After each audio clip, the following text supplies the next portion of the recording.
एक बार एक गिद्धों का झुंड उड़ते उड़ते एक आइलैंड पर जा पहुंचा। आइलैंड समुद्रों के बीचों बीच था। वहां पर ढेर सारी मछलियां, मेंढक इत्यादि सब थे।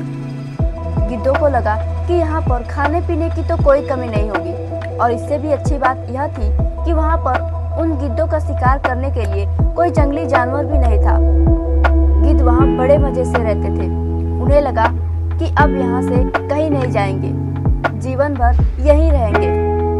उन गिद्धों में ज्यादातर गिद्ध युवा थे, परंतु उनमें एक थोड़ा बुजुर्ग गिद्ध भी था। जब वह इनकी बातें सुनता है तो वह चिंता में पड़ जाता है। उसने सोचा कि यहाँ का आरामदायक जीवन का जो इन गिद्धों पर असर होगा वो अच्छा नहीं होगा। यहाँ इनके सामने कोई भी चुनौती नहीं है। ऐसे में अगर गलती से कोई मुसीबत इनके सामने आ जाए तो क्या यह उसका मुकाबला कर पाएंगे?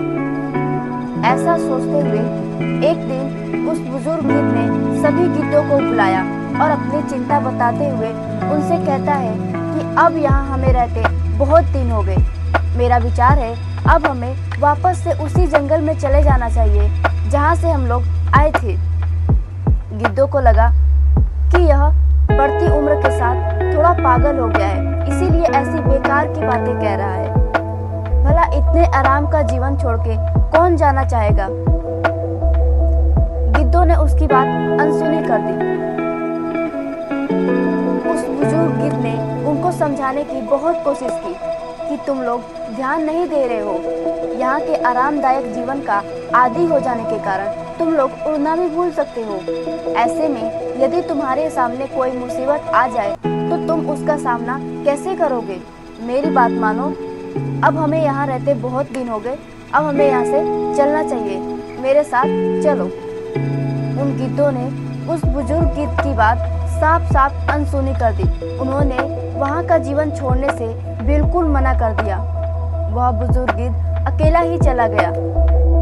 कुछ महीने बीते तो वह बुजुर्ग गिद्ध ने सोचा कि चलो उस आइलैंड पर दोबारा चलते हैं और सबसे मिलकर आते हैं। जब वह बुजुर्ग गिद्ध यहाँ पहुँचता है तो वह देखता है कि चारों तरफ गिद्धों की लाशें पड़ी हुई हैं। बहुत सारे गिद्ध लहूलुहान घायल पड़े हुए थे। उस गिद्ध ने उनमें से एक युवा गिद्ध से पूछा कि तुम लोगों की यह हालत किसने की? उस गिद्ध ने बताया कि आपके जाने के बाद हम लोग बड़े मजे से रह रहे थे, लेकिन एक दिन एक जहाज से यहाँ पर कई सारे चीते छोड़े गए। उन्होंने शुरुआत में हमें कुछ नहीं किया, लेकिन जैसे ही उन्होंने समझ लिया कि हम लोग उड़ना भूल चुके हैं, यहाँ तक कि अपना बचाव भी नहीं कर सकते और किसी पर आक्रमण भी नहीं कर सकते, तो उन्होंने एक एक करके हम सबको मारना शुरू किया और उन्हीं के कारण आज ये हमारी हालत हुई है।